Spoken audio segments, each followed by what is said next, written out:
So the thing is, I got to think of something. I got to think of something for the goddamn show. And then you let that soak in. Take a break. Stand back for a minute. Get yourself a little something to drink, like a soda or something. And then you come back. And as long as... I saw a video of a Mormon teenager trying to get a tattoo. So like they're laying there with their arm out. And then it's just somebody shaking their arm up and down while the tattoo gun stays still. That was hilarious. Soaking. It's 2 books, 1 cup, the podcast you won't believe. Where 2 books enter and 1 book leaves. 1 winner, 1 cup, 1 loser, 1 cup, or something like that. Something like that. Something like that. Something like that.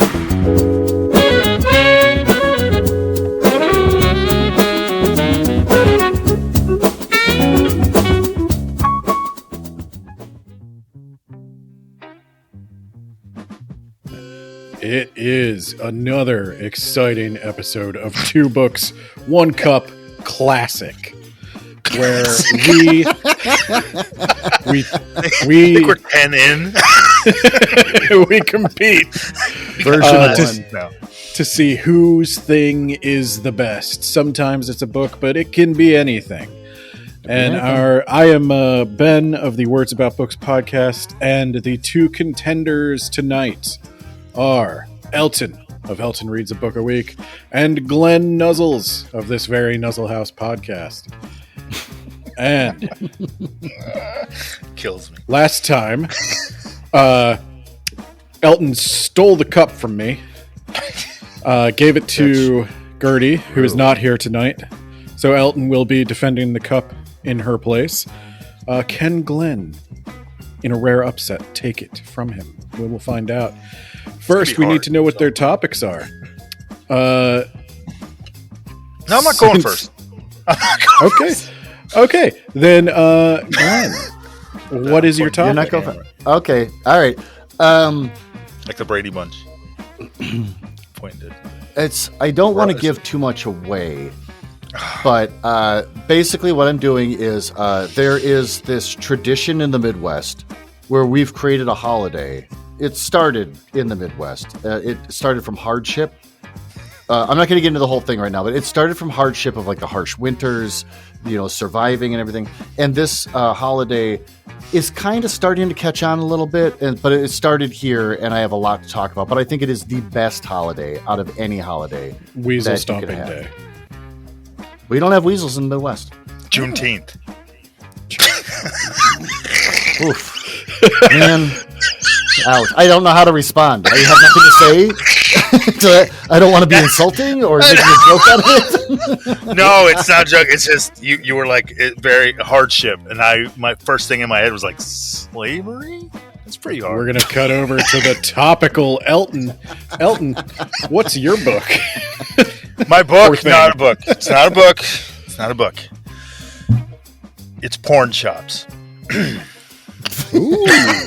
That's what you took a moment to let your subconscious tell you what the topic was, and you just came up with porn shops. Yes, porn shops. Every man's favorite topic, deep down, whether they made it or not. Porn shops, not porn shops, porn, but shops are related.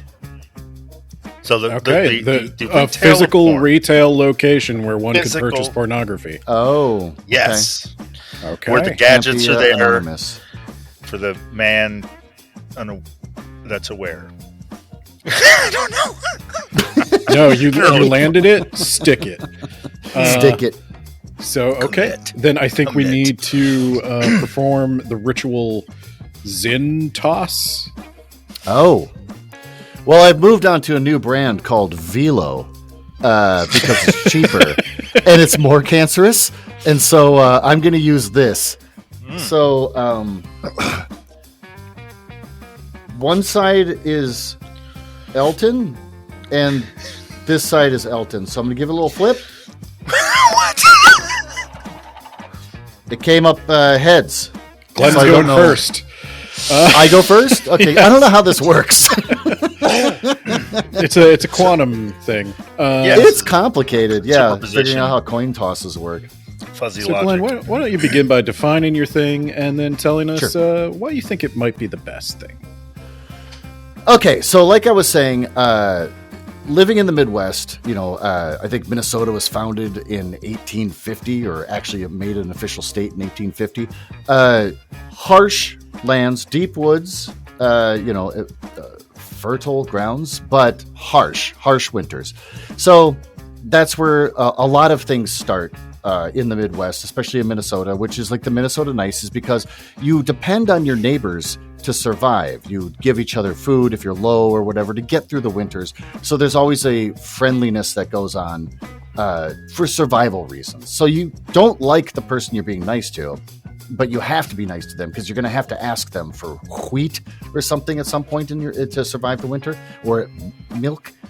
So that's why Minnesota nice is a thing. It survives to this day where we're not, struggling to get through winters anymore. But you still have the fake niceness because you never know if you need something from that person in the future, which starts a holiday that is so. Us surviving these harsh winters make us afraid a lot. And then you start having like superstitions, like how come my wife got cancer but my kids are fine? So you start to come up with superstitions after a while. And as you live those kind of lives, you start to believe in weird things about like a certain time of the year where like the veil between the living and the dead is thinner, and that there might be ghosts and stuff happening. So like they have to try to protect themselves against that because they're just paranoid people, like trying to survive or whatever. So we've started an entire holiday that I don't think is really celebrated much anyplace else, that is just about trying to ward off these like evil spirits, ghosts, ghouls, skeletons, which are not real, that you try to get them to, leave you alone. So it involves one, bribing children with gifts. The children come to your house demanding gifts, or they might do bad things to you, your home, your family, or might curse you because, we're always scared about witches that we're living around the corner. So you bribe them with gifts, usually some kind of treat. You carve faces into fruits and leave them outside to get them, to scare off the ghosts. Like, oh, this place is already haunted. You don't need to come here. Look, we got all these like spooky gourds and things. But the thing is that as time has moved on and we're not that afraid or superstitious anymore, it is the one holiday that isn't very Christian. There's no celebration of like fertile Jesus with like bunnies and having sex and stuff. So I think that this holiday winds up making this area of the country the most interesting and therefore the best. That's my starting speech. Does this holiday have a name? Or are you guys still working? You wouldn't know it. All right, so very. That's gonna be a tough one to beat. It's a heavy lift. It's a cultural. Basically, I'm saying that our cultural identity is because it started here. Nowhere. Our cultural identity is like what makes this the best. You're talking about porn shops, so good luck trying to. On one hand, we have cultural practice to soothe the departed souls. On the other hand, we have porn shops. Just so you know, every porn shop has a treat in it. All right? There's always treats at the porn shop. All right? They're always trying to keep the kids away. That's where a lot of kids start, at the porn shop. I'm just saying, that's where the impetus of making children probably begins at the porn shop. Brave, you brought that around. I was a little afraid where that was going. Yeah, nice. I was kind of wondering too. That's a little scary. I'm saying that to get people in the mood to make the kids to do your weird holiday that I've never heard of that. To get them to go to do these tricks and or treats, to get the treats at these houses that you need to make kids, and kids are often made after trips to the porn shop with things from porn shops.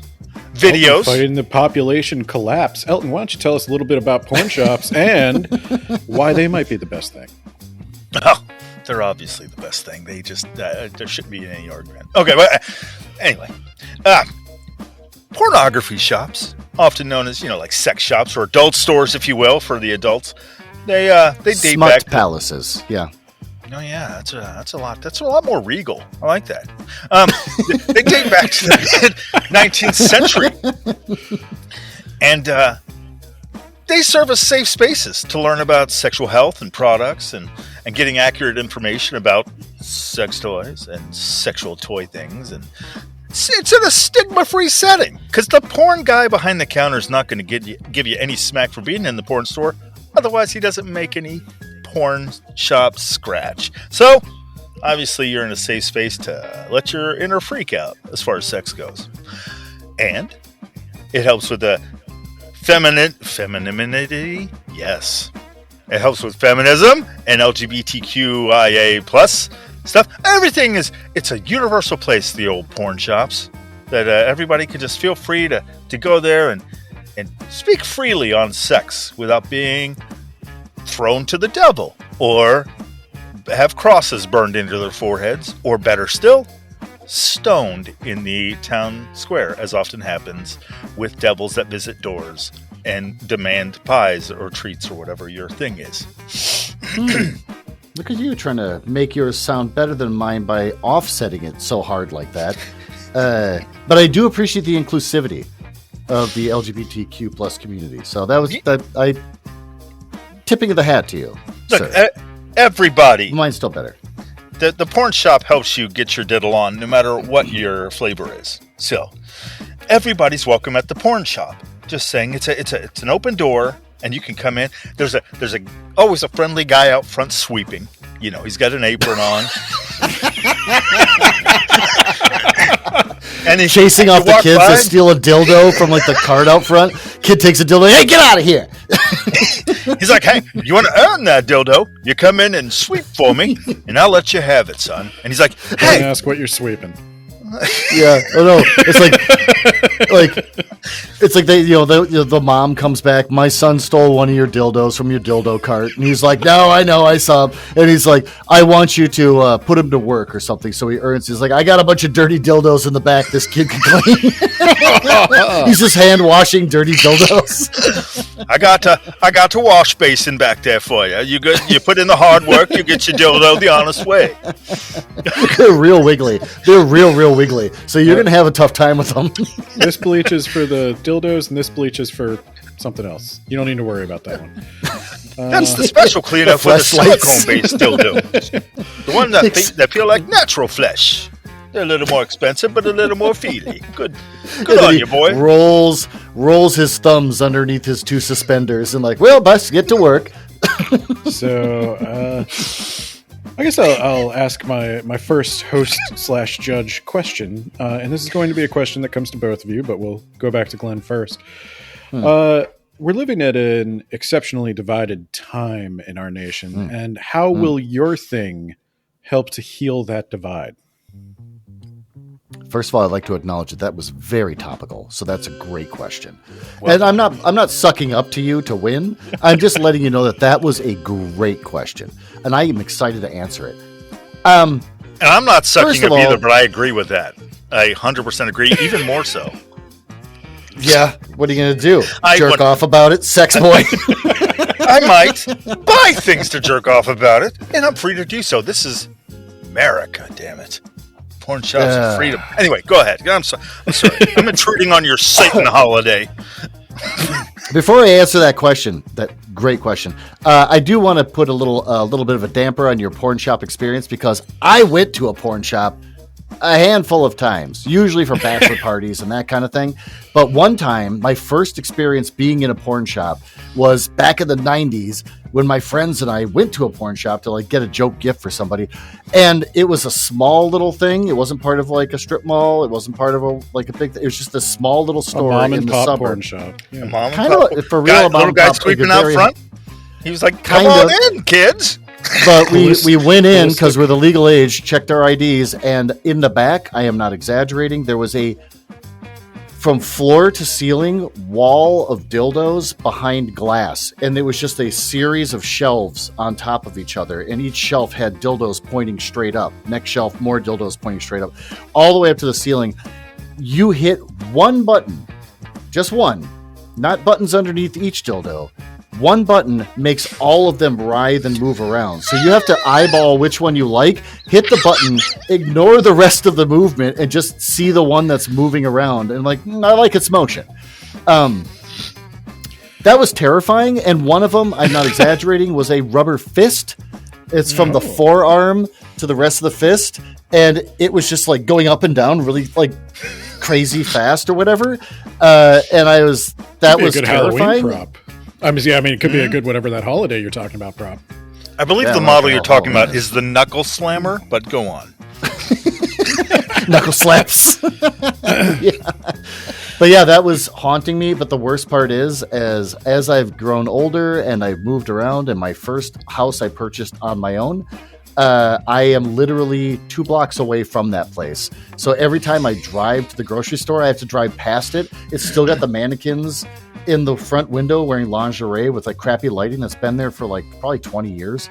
Everything's yellowed and gross, and that place is not closing down. I'm convinced they're laundering money. There's no way a place like that can still be open to this day. So I'm putting a little bit of a damper on your porn shop thing. Is they're kind of creepy and they're kind of scarring. But to answer your question, how does in these polarized times, this holiday that only comes from where I grew up, how does this help our nation? First of all, it's non-denominational. It's a general superstitious survival belief in that there's an afterlife and there's scary things that are coming after you. We're all scared of poltergeists thanks to like The Exorcist. Call back to your show, so hope you appreciate that. Weird that you didn't mention the movie Poltergeist, but yeah. Yeah, that's true. No, I'm going for I'm really trying to butter you up a little bit. So you have The Exorcist playing now on Words About Books? Yeah. Yeah, exactly. And so with The Exorcist and stuff, people just love getting scared. So this holiday is not Christian-based, which even amongst the Christian community, there's so many sects or offshoots, vigilante groups of Christians that they all fight amongst each other. They can't agree. You used the word denominational like 5 minutes ago. No, I don't know if that's clear enough for you. I just got to make sure you understand. Not that I'm talking down to you in any way, shape, or form. So this is one thing that all of us, no matter what your religious background is, we're all scared of goblins and skeletons, which aren't real, and ghosts and stuff. So we're all scared of that. So we're all can come together to protect ourselves against little kids dressed up as skeletons and ghosts and goblins, demanding things from us, and you throw things at them to get them to go away, and also the gourds. So we all can come together for that, and it actually goes beyond politics or anything else, religion, politics. We can all band together, which is how Minnesota was so great at trying to survive harsh winters, by being nice to people you don't like, because you might need cheese from them during the winter months. That's my argument. Interesting. Thank you. Now, Thank you. Elton, how would a porn store bring people together? And side question too, why when I'm driving down any highway in this great country do I see a sign for Jesus and then a sign for the porn shop?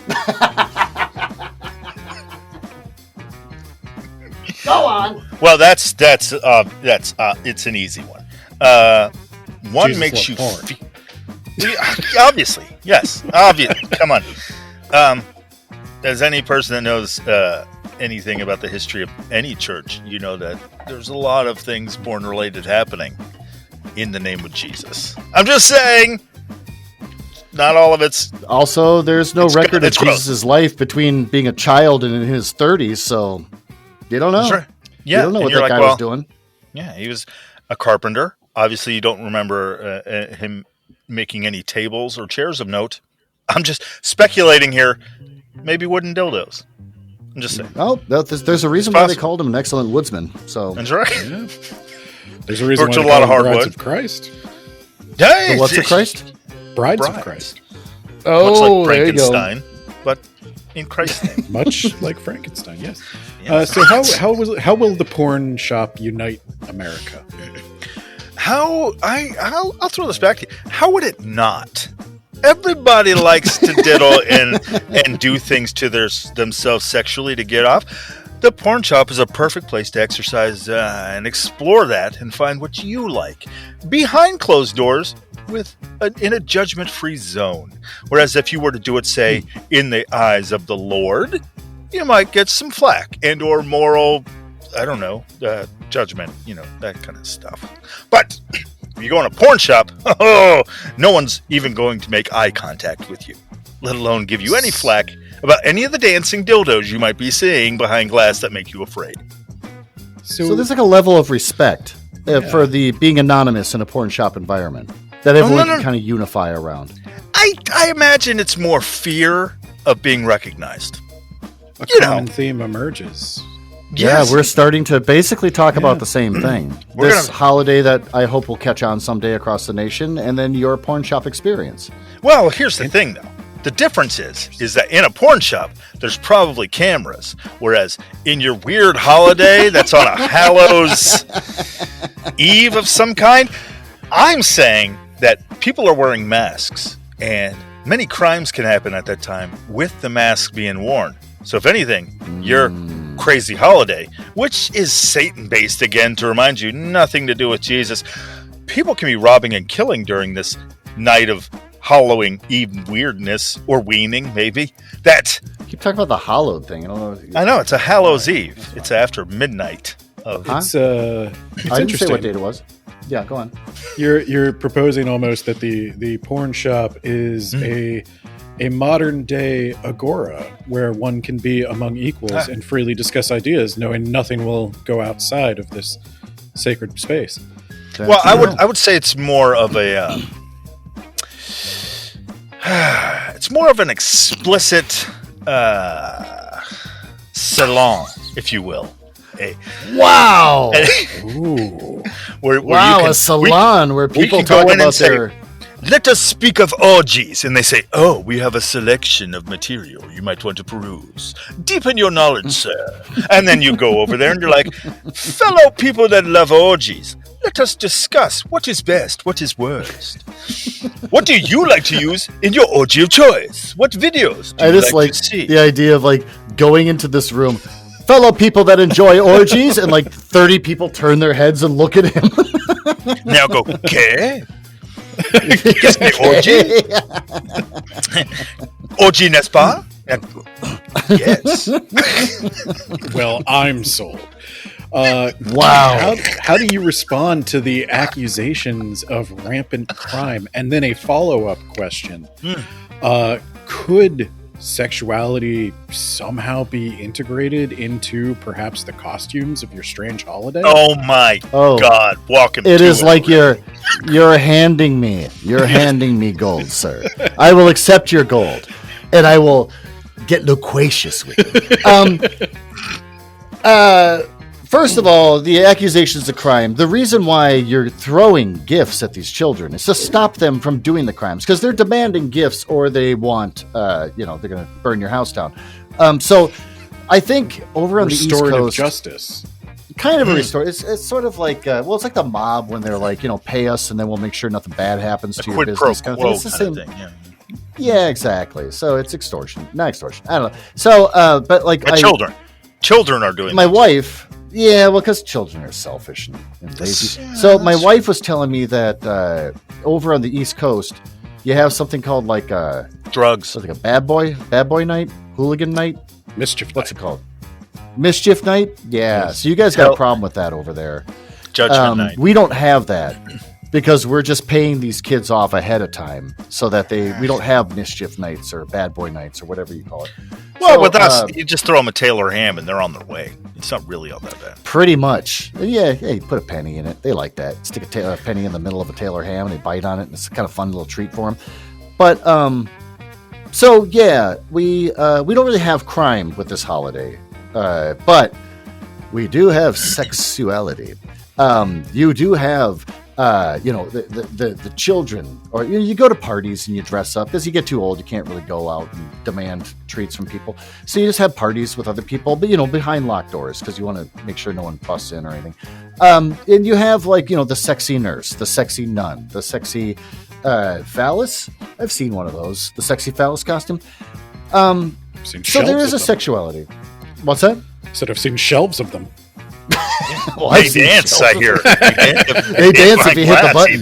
That's what I've heard. So no, there's sexuality there. There's definitely sexuality there. I also think Wasn't there one specific night where Sam Adams, the beer company, was trying to do a campaign called Sex with Sam, and if you can record yourself having sex in weird locations, and a couple had sex by breaking into a church, and then they had sex, and then they technically won, but then I guess like the state got involved. Like, you can't reward people for breaking into a church and having sex and recording it, like, because they gave them like a lifetime supply of Sam Adams or something stupid. Shit like that doesn't happen in the Midwest because of our fear, our paranoia, and our superstitions, that we prevent things like that from happening on that specific night that those people had sex with Sam and recorded themselves. Okay, interesting. On the East Coast, you got that problem. You also got Mischief Night. So you got some real problems over there. Well, so I think I'm seeing a lot of similarities, a lot of overlap. Elton, how can a porn shop help regulate all these hooligans that are underage? I mean, they can't attend the porn shop. What if they break in and have sex? Salon. To get beer. Beer at the porn shop. All right. Well, you have to be an adult to enter the porn shop. There's a man. There's security there. Usually a balding man with a rather greasy mustache and or goatee. That's watching the door. Yeah. Is he sweeping outside? I was just going to say this. Oh, no, that's the owner operator. Go on, you kids, get out of here. The broom. The cashier is usually balding, reading questionable material behind the counter there, and he looks everybody in the eye, and he's like, "I'm going to need to see an ID, sir." And if there's children in there, he's like, "Off with you, you little scamps! No porn for you!" And then they run away. Their butts a little bit, yeah. But does that just release them back into the community to do crimes? to put. Well, they're not doing crimes in the porn shop. No. They're free. Angry little youths being just released back in the community. You're not paying them off with gifts like we do here in the Midwest. Time to commit crime. Now they run outside. They put on masks and they knock on people's doors and demand treats. And if the treats aren't met, then the crimes begin. And they usually do it once per year in Minnesota. You're missing the whole spirits and ghosts and skeletons, which aren't real. You're missing that portion out of your. No, I'm just saying. No, we pay off our kids. We don't have a problem with crime when it comes to our holiday. But extortion is a crime, sir. It is a crime, even when a child does it. Maybe especially. Now you've mentioned this a couple of times, these skeletons, and I'm kind of wondering if you're convinced that they're not real, then do we need to ward against them? Well, like I was saying, this came from a paranoia of survival, a lot of superstition that came from trying to survive, and also this like veil between the living and the dead and everything. It's all part of this kind of paranoia and like just making things up. It's kind of like, what if I run in a circle 3 times, my crop's going to grow better. It's the same kind of idea. We've moved past that. So now it's just a lot of symbolic gestures towards this tradition of the past. Started in 1850 in Minnesota. So it's we don't really believe that they're real. I've seen television shows where people go into haunted houses, graveyards. It's so stupid. They've got a bunch of equipment that don't really do anything. They're trying to find out if skeletons really exist. It's stupid. They can never come up with anything. I think Zach Baggins is the guy that tries to find if skeletons are real. Love Zach Baggins. Just aired an episode where he has footage of his friend finding out his wife hired somebody to kill him, and it was hilarious. Are you fucking kidding me? Yeah, are you joking? No, Aaron's wife tried to hire a hitman to kill him, and he got the call from the cops while they were filming Ghost Adventures, and Zach Baggins just put it on the air this week. They kept it in the show. He's so desperate for ratings. Oh my god! I will send a clip in the Discord after this. I would love that clip. I would love to see that. I gotta show Gertie. This is Ghost Adventures. On the what's the Discovery Channel? Is that what that is? Discovery Plus is where the episode who knows? is. Probably on the Hallmark Channel for a while. Who knows? It jumps around everywhere. I know Ghost Adventures was like, I watched all those ghost shows all through the 2000s and early teens, because I think it's interesting. I love it. But I could never get through Ghost Adventures because it was just like the bottom tier of all the ghost shows. They just run around like they used to just run around screaming at ghosts, demanding like, show yourself. Are you really? I'm like, this is pathetic. Then you watch other ones where they're actually genuinely trying and they're not, it's like, oh, that's cute. My favorite was Ghost Brothers. Bunch of black guys in a van. Oh yeah, I've seen all of them. I love those. Oh, they're so good. Ghost Brothers is my favorite. Because they took it seriously. They were really serious about it. I do like the times in every ghost hunting show where you can see where somebody's genuinely scared. Like there's a time where they're like, yeah, no, shut up, I actually heard something. and like they think there's somebody in there with them and that's why they're scared. And they're freaking the fuck out. I know. The show that started it all, was it just Ghost Hunters? It was Ghost Hunters with like Taps? Grant. Yeah, Taps, yeah. They started out genuine, but then all of a sudden they cared about ratings and they really went down the tubes, like trying to make his shit kid happen. does a seance trick now.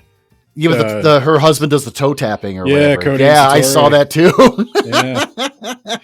And they have new seasons of Ghost Hunters, which Cody and Satori are on doing their tricks.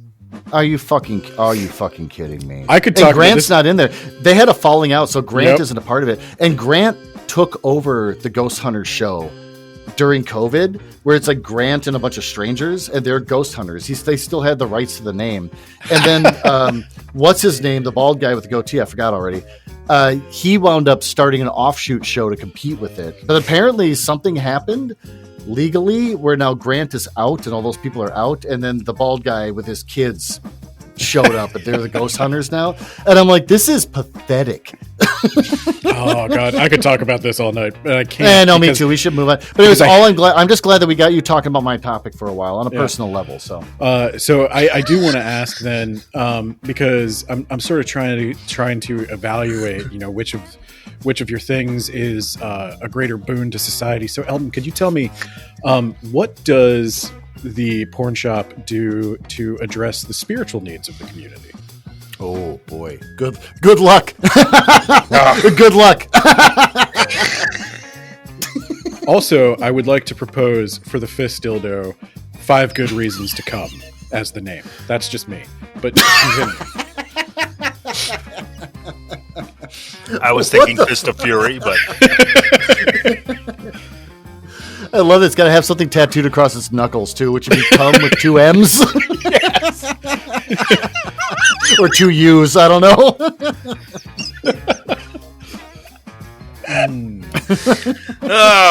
It addresses the fucking goddamn. Oh fuck! All right. Oh, my wife has come. Hold on, my sickly wife has come to get tissues. Say hello. She's not saying it. She's like, fuck, I am sick. I'm dying. How dare you want me to say hello? Pretty much, yeah. She's just wiping her nose wet snout across this thing. How you feeling, hon? What's that? I'm sweating. You're sweating? Aw. Like a wet little pig? Yeah. Aw. Greasy little pig. You're a greasy pig. Grease, yeah. Couch. Back and forth. I can't even get comfy. Probably doesn't help that you spend all your time naked. She's naked right now. Just nude as hell. And wet. Wet and nude. Sliding around the couch. Dripping with snot. Yeah, that's how I am most days. Dripping with this snot. is an off day for me. And also a little watery pup comes out of her butt. She's just full of all sorts of wetness. Elton's thing is porn shops. Oh. Yeah. Yeah. I'm doing great. She's already generating. She's already stewing. She's like, oh my God, I have a zillion good things for porn shops. My God. I know. I couldn't think of anything for tonight, but I had my topic. She's like, I was like trying to find a specific thing within my topic, and she's like, just go with the big picture, man, but don't call it by its name. All this stays out of the episode. I'm going to edit this out. All right. All right. So God bless her for helping me. All right. Sorry. Go ahead. And we interrupted rudely. Okay.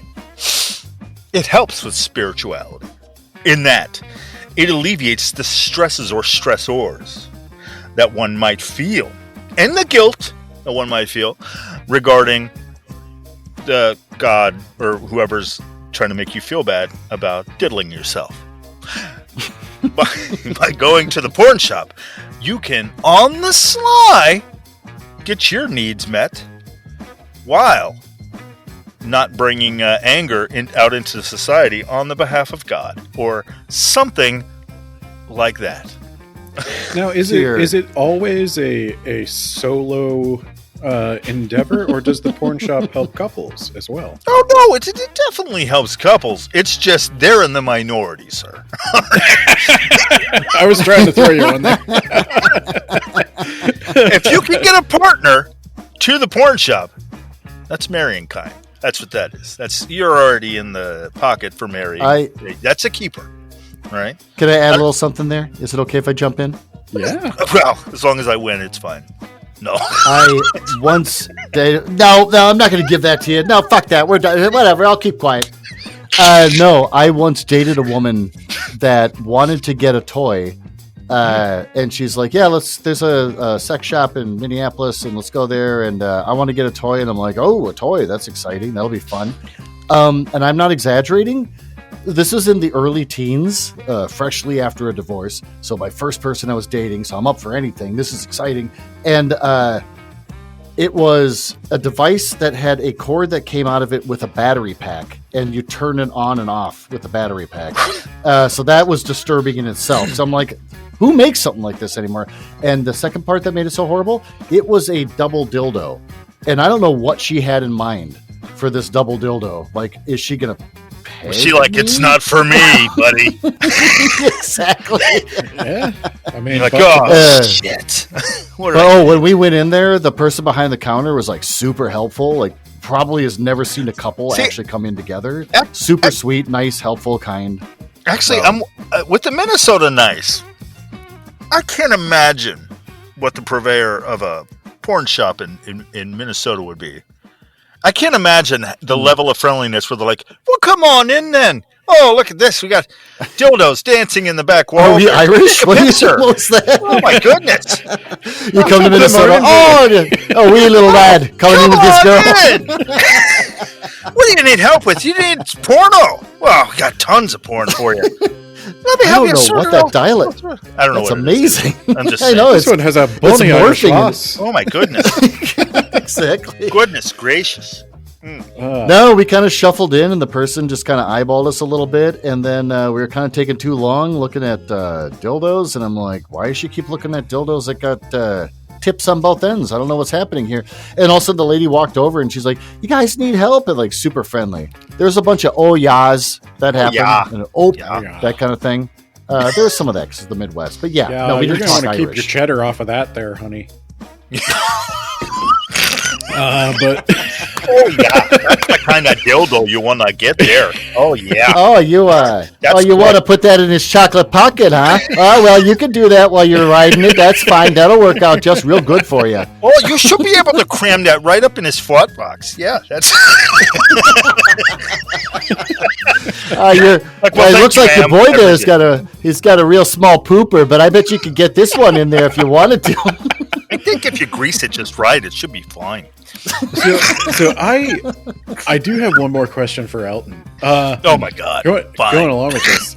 So what I've noticed now, in my neighborhood there is no like locally sourced farm to table porn shop. We just have growing cocks. Yeah, we just have a sort of I don't know if it's a chain, but it's a bigger deal, and it also has like a head shop, meaning like tobacco, water pipes, bongs, if you will.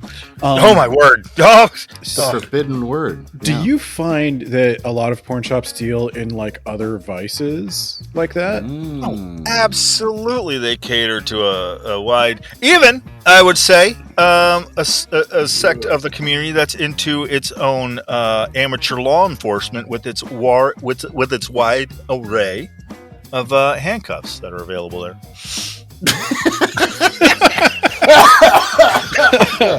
Oh, Christ. I wasn't ready for that one. Interesting. Vigilantes, come here and get your handcuffs. Is someone being bad? Well, we have a way to detain them, don't we? Look at them. And they're fuzzy, and they're comfortable, and they have velvet on them sometimes for the when you want to give comfort to the criminal or whatever. I don't know. I don't know what I'm saying. Glenn, I have one more challenging question for you. You mentioned that some of these treats are of a candy variety. Now, we're facing something of an obesity epidemic in this country. True. How do we ensure that this doesn't become dangerous for the children who are extorting the adults? That is a great question. Door to door. Wow, I have never been grilled this hard. I hope I'm going to make it through. This is great. So again, this is all symbolic. So the children thing, the trying to convince the homeowner that you're some kind of spirit or ghoul or skeleton, that you can it's all symbolic. So now the candy itself also has become symbolic, because a long time ago, like back in the 1970s, there's the obesity epidemic that was happening. The Happy Meals got bigger. There was always the double sizing of the portions and stuff, so it was becoming a real issue. Us in Minnesota, we were on top of that. So what we did is we started putting needles in the candy. It's fine. Don't look at me. We started putting needles in the candy so that the kids knew, if I bite this, I'm going to get a needle in the mouth. And I don't want to have needle mouth. So they stopped eating the candy altogether. So now you give them I was going to say smaller bites, but that just proves that your children are showing greater restraint than I did. That's discipline there. That's smaller bites. No, we're a gregarious culture. We go all in. If you're going to buy a Subway sandwich, you just slide that thing straight into your mouth. Like, there's no biting usually at all. So yeah, you don't want to get needles in the mouth or the tummy. So the kids stop eating it. So they collect the candy knowing it's inedible, and then they just dump it out later. But sometimes you're kind of like a little weirdo. You actually don't put a needle or some kind of poison or something, or like an aspirin inside it. Razor blade. See, you'd fit in well. If this holiday ever catches on, you're kind of ready for it. I kind of like you a little bit. Thank you. I they call them training candies, for They're like, you're not going to be a fatty if you use the training candies. And then the kid bites in, touches his mouth a little bit, and he learns. Yeah, it's like every kid in Minnesota learns. Every kid in Minnesota's got their story the first time they bled out their mouth when eating the candy. It's like, then I stopped eating candies. We all experienced. We all had it. So anytime I see, we don't have an obesity epidemic. Everyone in Minnesota is very skinny, so I'm sustained not worried by about fear. That. From fear. Yeah. Everything's symbolic at this point. I heard if you get enough needles in the mouth, it drives you straight into the arms of ice fishing. It's just a thing. I heard that's because you can't taste anything anymore. Yeah, so they're like, where candy isn't? Ice fishing. So then they get the little sheds and they sit around the holes and play the radio. I don't know. Can't get fat off fish. Sheds. Yeah, no, you just sit out there. It's a way of not being tempted by big, large amounts of food. Because out here in Minnesota. Yeah, exactly. No, you can't go to McDonald's out here without there being probably a needle in the hamburger. We really take care of our own out here. That's smart. Yeah, that is. Yeah, I'm not worried about it. But that was a great question. I hope I got through it. Well, I'm going to do something. I'm going to do something a little unorthodox here. I'm not your usual host judge. I sit on the desk sometimes and address you. Whoa! Wow. Bold. I wear sandals to work. Yeah. Bold. So brave. I'm going to allow you each to ask each other a question. Oh boy. Ooh. So, since Glenn just answered, Glenn, would you like to ask Elton a question about his topic? Man, this is going to be a toughie. Look, Elton, don't take this personally. I'm not out for throats, okay? But I do want to win. So, what I do to you, I love, like Kendrick said, what is it? I love you, but I got to destroy you because I got to be the best. Kind of thing. So, with all due respect, he didn't say that to Drake, did he? No.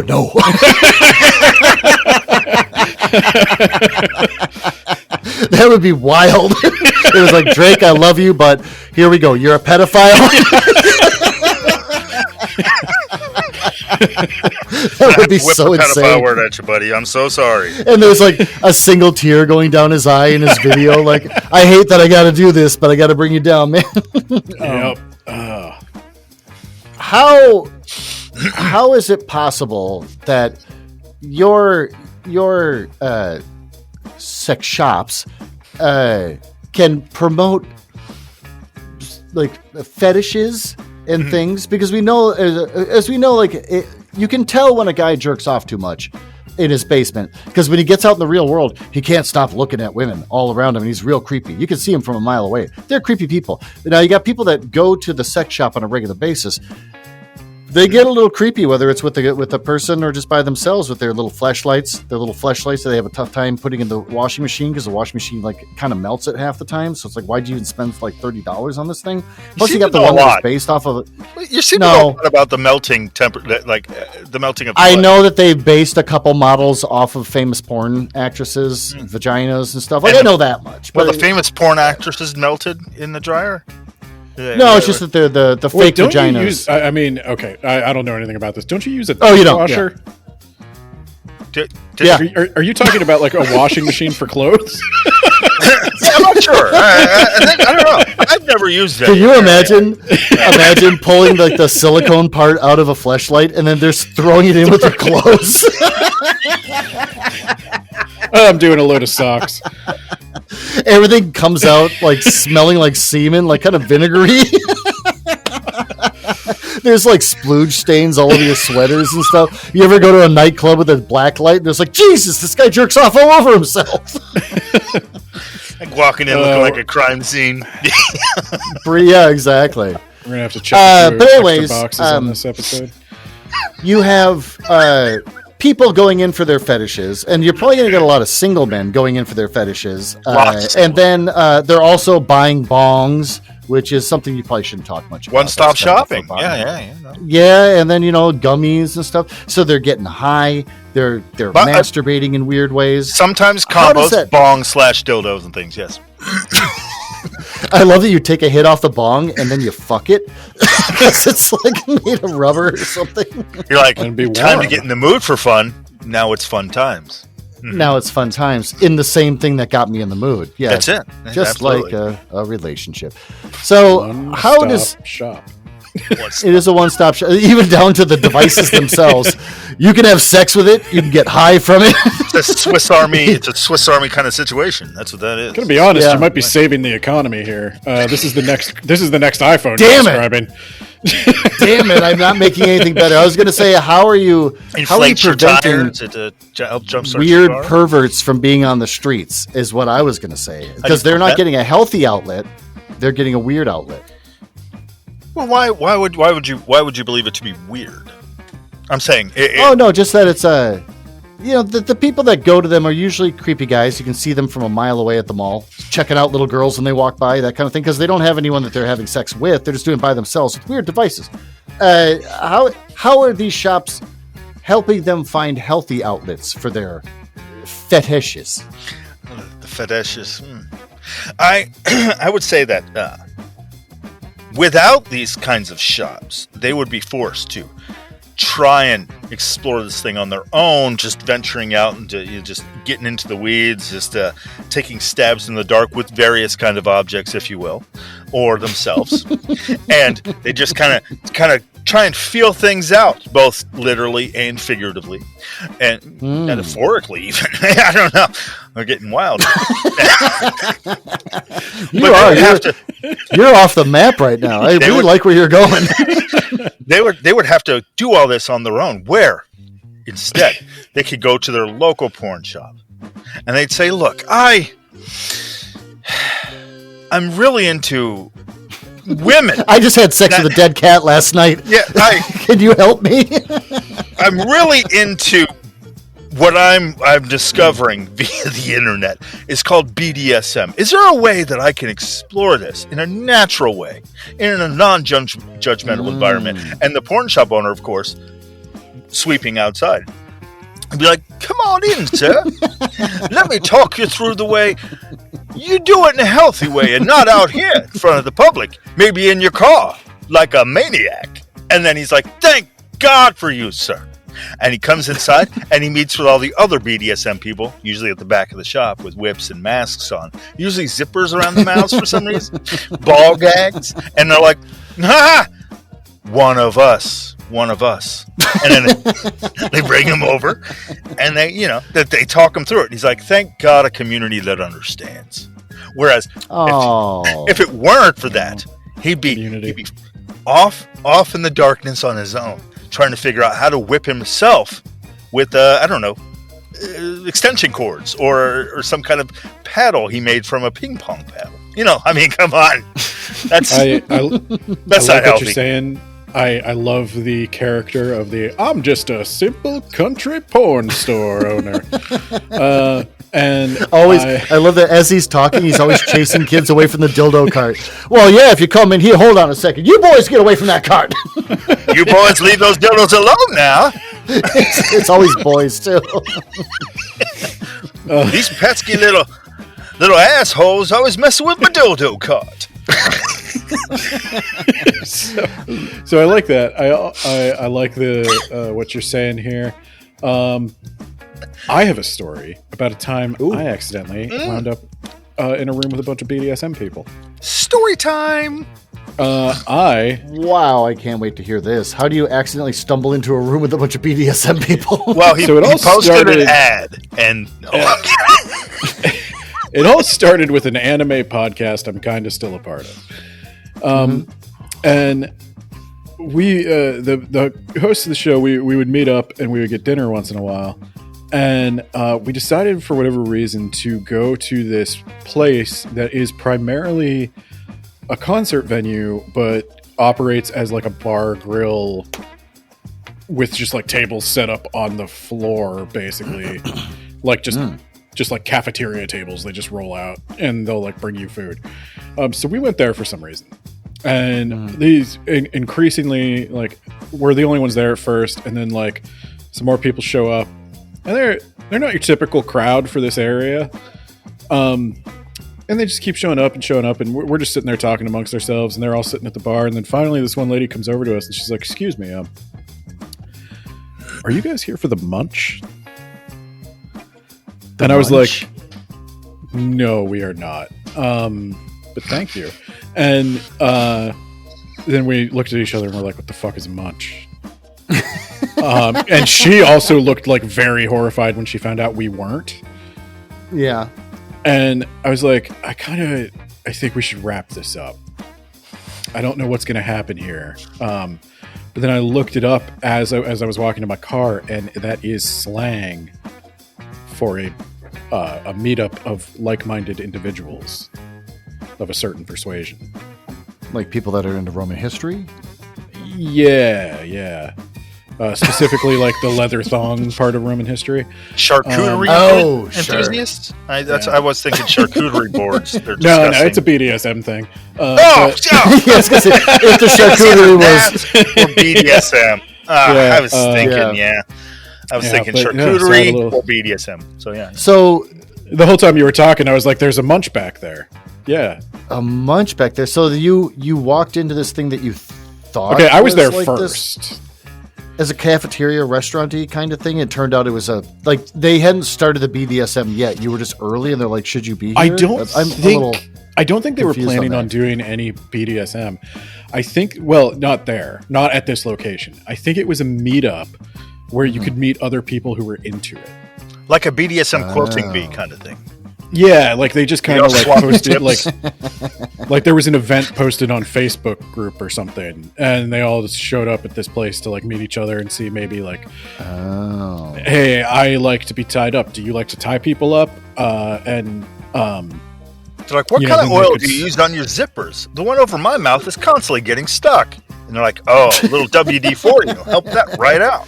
Little machine oil. Yeah, but it makes me sick. Every time they spray WD-40 all over my zipper mouth, I get real sick inside. I start throwing up. It's not great. What do you use? I use corn oil. Oh, that's interesting.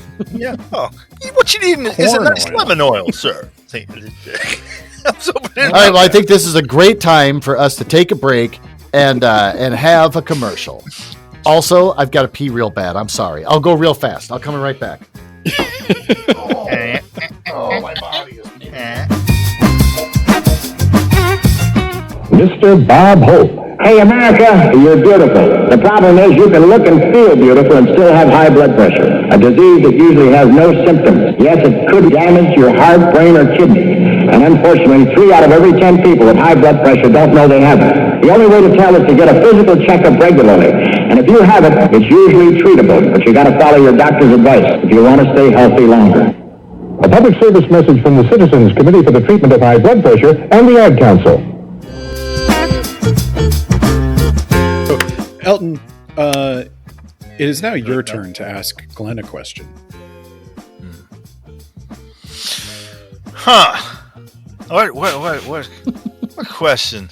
So I'm just fucking blanking. I'm not. Do you want to like let it absorb subconsciously, take a break, and then come back to it? I'd like to do a mantra in my own head. Hold on. Please do. It's about porn shops. In his own head, so we just sit here while he's just in his own mind. Yeah, no. I could do I can try my Mongolian throat singing to entertain you while I think. It's terrible. But just so you know, it sounds more like I'm clearing my throat, but with rhythm. Mm-hmm. You kind of need to hear that now. Yeah, I think you teased it enough. Come on, give baby what baby wants. Give baby his bottle. I think it'll sound so disgusting. Anyone listening would throw up. I think it's just that. Well, listeners, if you think Gertie is the glue that holds this show together, you let us know in the comments. I was just gonna say, I went down to the basement to go pee in the sink, and then I was thinking, you know what, boys' night is kind of fun, huh? And then I came up and you're all talking shit about my walls. I'm like, fuck boys' night. No, Elton was literally like gonna adopt your wall for his own. Yeah, I was. Oh. I was like, I love that I wake up one morning and Elton's in my office. Just peeling shit off I'm the here wall. now. Exactly. And I'm like, hi. I just showed up randomly. I just taking this tile work with me. Well, not tile work. Soundproof. I thought of that question I was supposed to ask you. Oh yeah. You thought of a question. Wait, is this me saying what? I don't understand what happened. It's like flipping a coin. Oh, I can do that. I don't really understand it. Do you want me to flip my velo to help you out somehow? Would that help you, Elton? No, yeah. Okay. Apparently, it solves a lot of problems. They do it during sports games. I don't know why, but go ahead. I got it. While you do that, I'm just going to apply this chapstick really quickly. All right. Is this meant to titillate? Yeah, I was going to say. Should I describe it? It's slow and phallic in its circular. It is psychological warfare. Oh man, I don't know. You never know how juicy a man with a mustache's lips are until he applies chapstick in front of you. Yes, and slow too. Juicy. Suddenly, I open my lips and like these beautiful full lips are just underneath that hair. It's now. I don't know. I'm so out of my element now. I'm just thinking about sensuous mustache. I read this from The Art of War that you're supposed to put on rouge and lipstick. I read that, so I just used it against you. That was Sun Tzu. So. Is that he was like, you want to win every battle? Just saying, cheat code. Moisturize your lips. Moisturize your lips. Make sure they see it. Make sure they fucking see it, or else it's not going to work for you. Then the Emperor's like, kill Sun Tzu now. That's too good. That's too good. Couldn't see him from the light reflecting off his lips. Running at you, screaming. The sun hits it just right. Okay, Elton, go ahead. So how, during this holiday that only exists in the great land of Minnesota, you know what? That's the closest I ever heard. No one ever gets it right. That's a fun little thing. Minnesota. Mini Sodom. Manita. How is this holiday Manita Sada? Keep children from being kidnapped by people at the random doors that they knock on.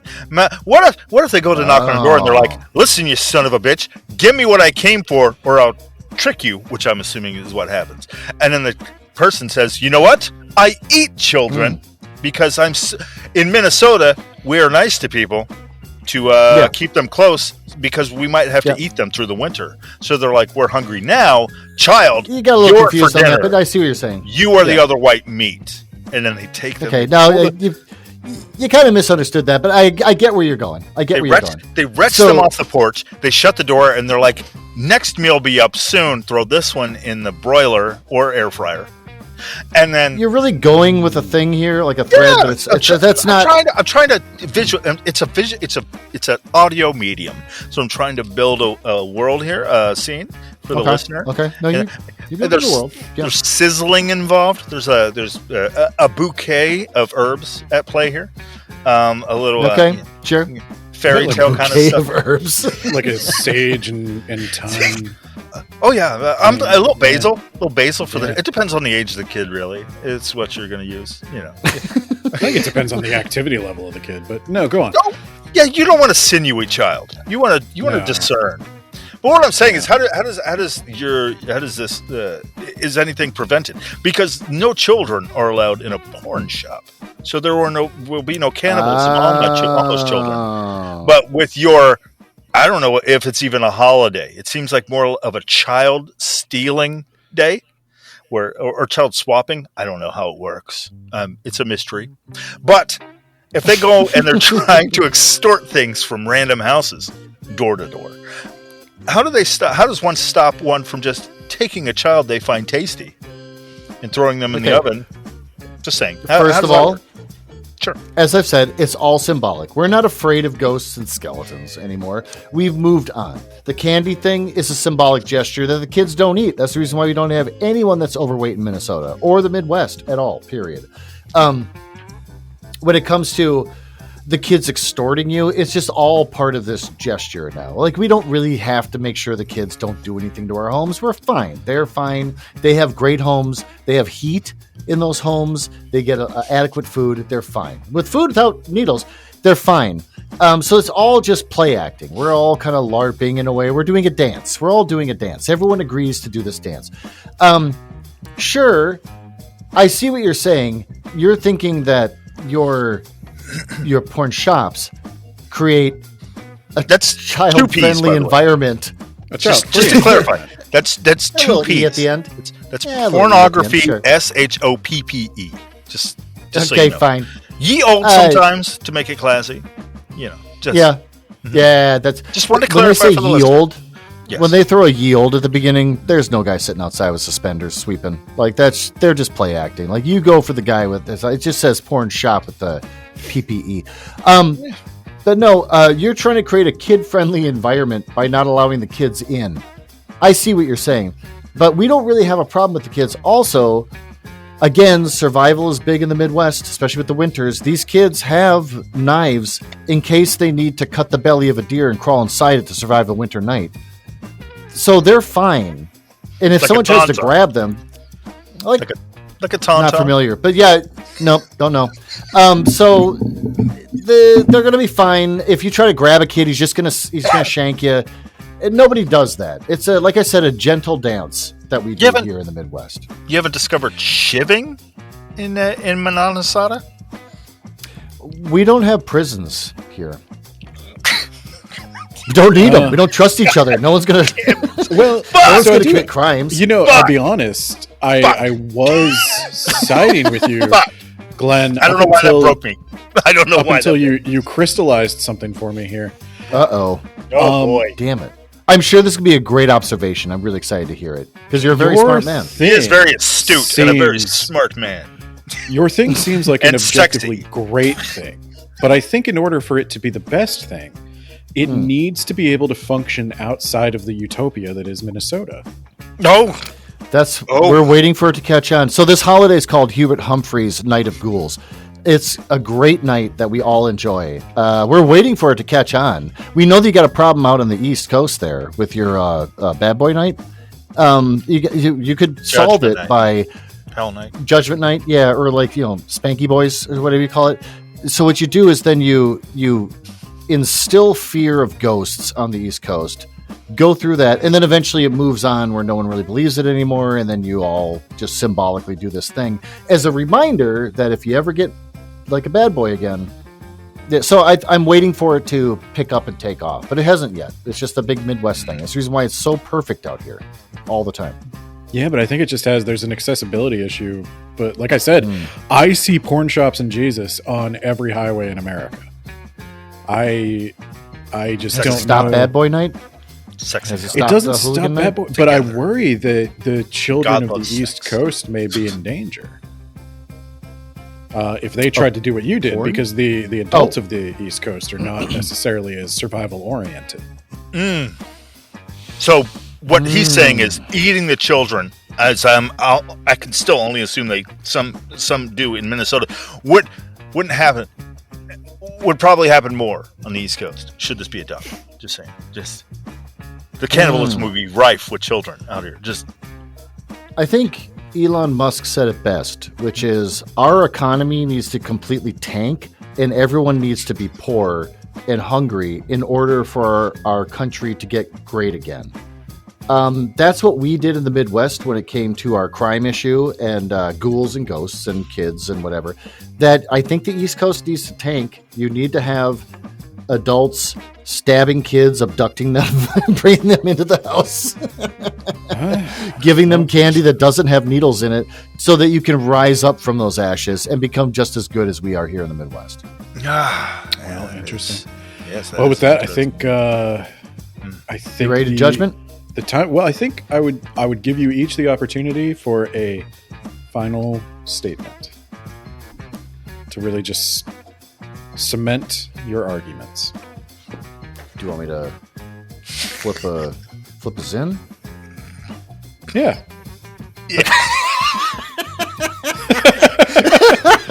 Takes a beat. Yeah. Yeah.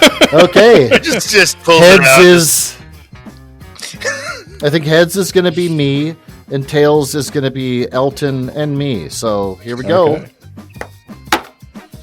Ooh, we got a tails. I don't know how this works. So Both what of does you that talk mean? at the same time. Let's go. Okay, here we go. 3, 2, 1.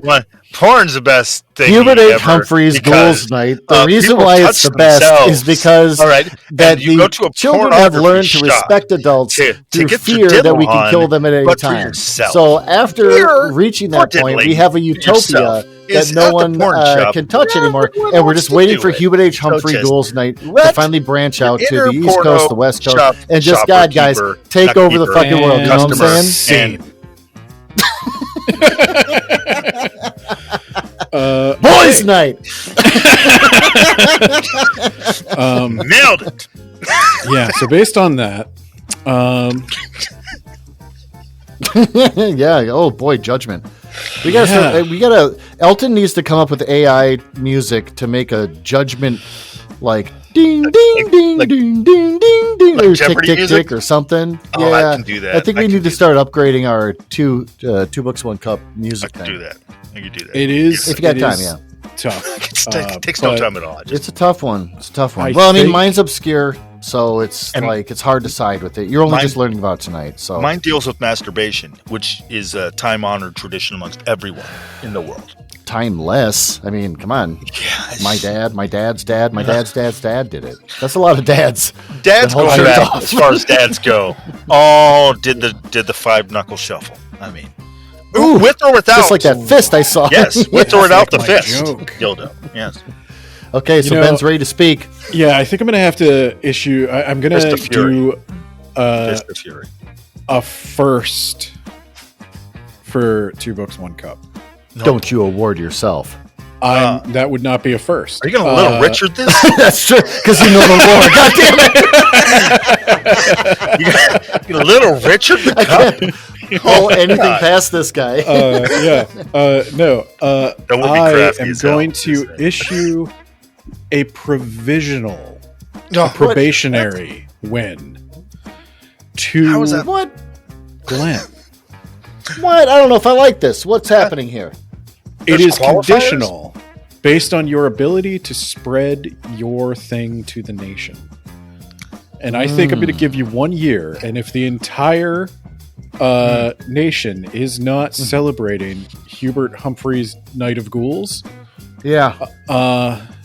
by next October, then I think I'm going to rescind the cup and give it to Oh, Elton. doing it in October. That'd be pretty cool. You have to Yeah, I spread think- the gospel on this. Proselytize. Okay. What is Yeah. that? Is that, did I say that right? And I think- probably did. I hope I did.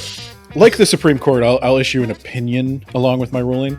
Okay. The reason I have decided to give this one to Glenn is because I think Elton did a wonderful job of establishing the necessity of a local porn shop.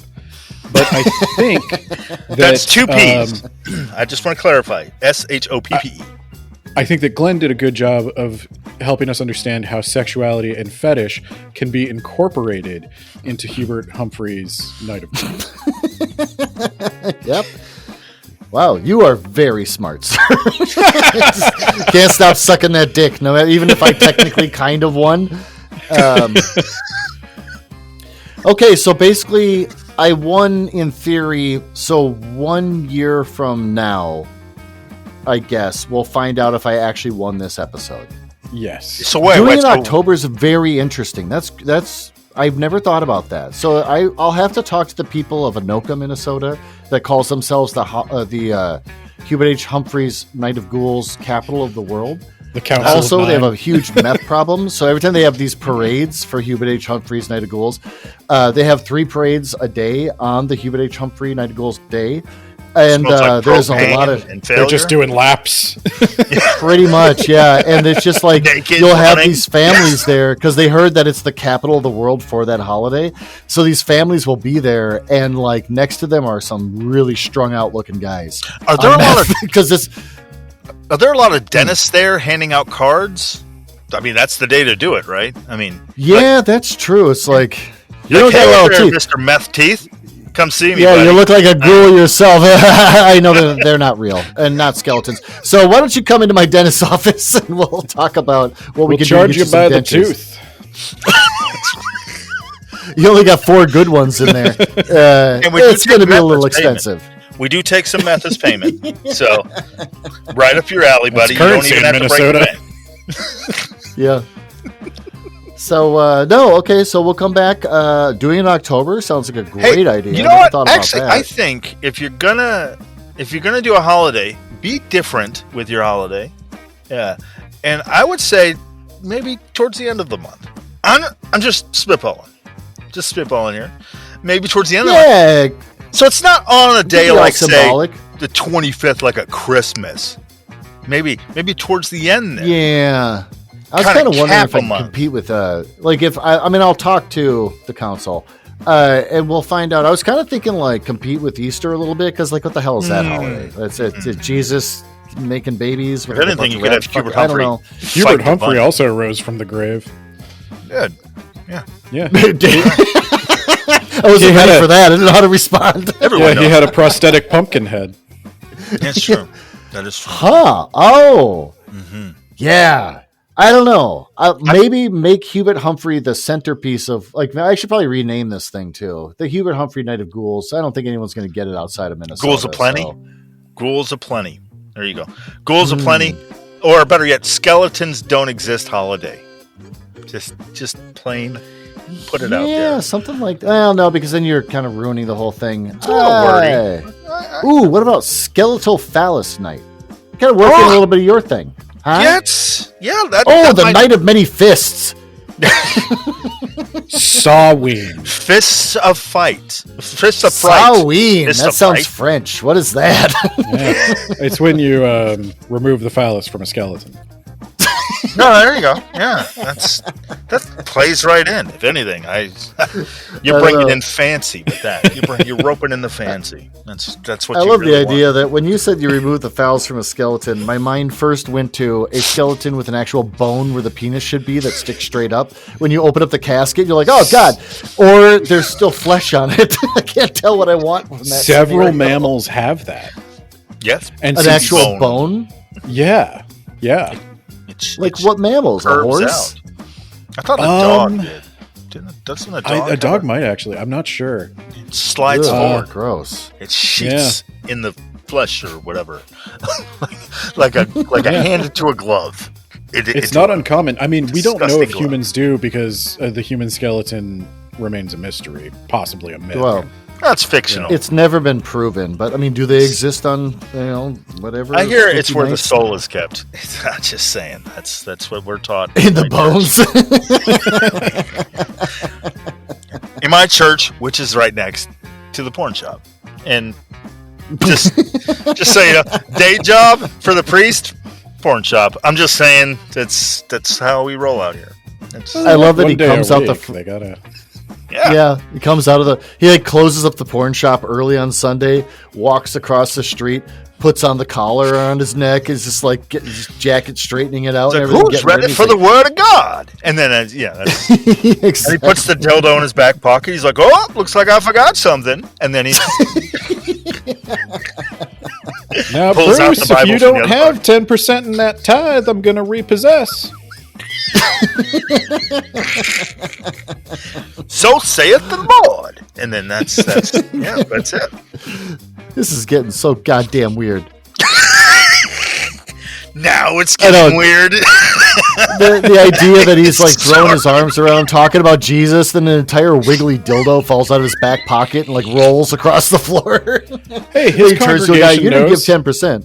Yeah. What's that? His congregation knows they've all been in the shop. They frequent the shop. You know, it's It's classy an because it's got a efficiency neon thing. cross on the outside. Just you don't have to go to confession if you bought the sin from me. hey, already know about it. You're already ahead of the game. That's true. Yeah. That's it. So you already know.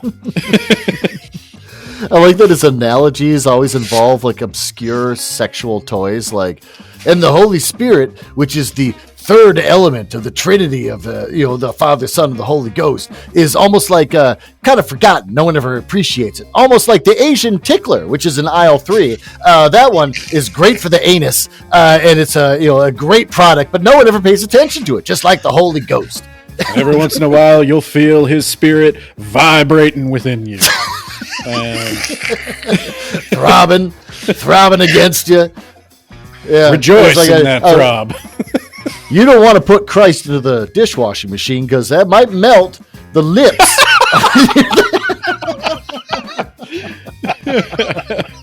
The dishwashing machine of your soul. You want to make sure you keep him clean by hand washing him. Hand wash your relationship with the Lord.